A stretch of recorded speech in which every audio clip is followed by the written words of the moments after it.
Hello everyone, welcome back to my channel. It's free time. இன்றைக்கி Tuesday. இன்றைக்கி நான் என்ன சமைச்சிருந்தேன் அப்படின்னா பன்னீர் ஃப்ரைட் ரைஸும் பன்னீர் 65 அப்புறமாட்டி ஆம்லெட் தான் பண்ணியிருந்தேன். ஃபர்ஸ்ட் ஆயிலை ஹீட் பண்ணிவிட்டு பன்னீர் க்யூபாக கட் பண்ணி வச்சுருந்தது எல்லாத்தையும் எடுத்து ஃப்ரை பண்ணி வச்சுக்கணும். இதில் சால்ட் எதுவுமே ஆட் பண்ண தேவையில்லை.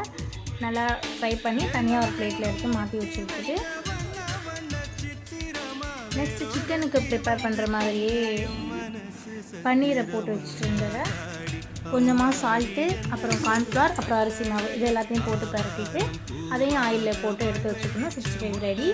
அதுக்கடுத்து நம்ம ஃப்ரைட் ரைஸ்க்கு ஒரு பேனில் எண்ணெய் ஊற்றிட்டு சோம்பு, ஜீரகம் இதை ஆட் பண்ணிவிட்டு அது பொரிஞ்சதுக்கப்புறமா ஒரு ஆனியனை போட்டுட்டு ஒரே ஒரு பிரியாணி இலையையும் அதில் சேர்த்துக்கோங்க.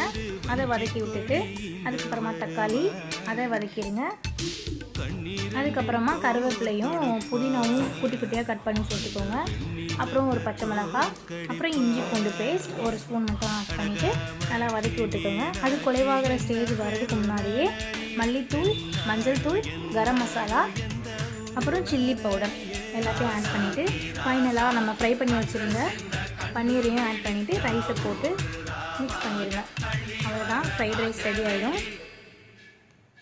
லாஸ்ட்டாக ஃபைனலாக கொஞ்சம் மல்லியும் போட்டுக்கோங்க. அவ்வளோதான் லாஸ்ட்டாக.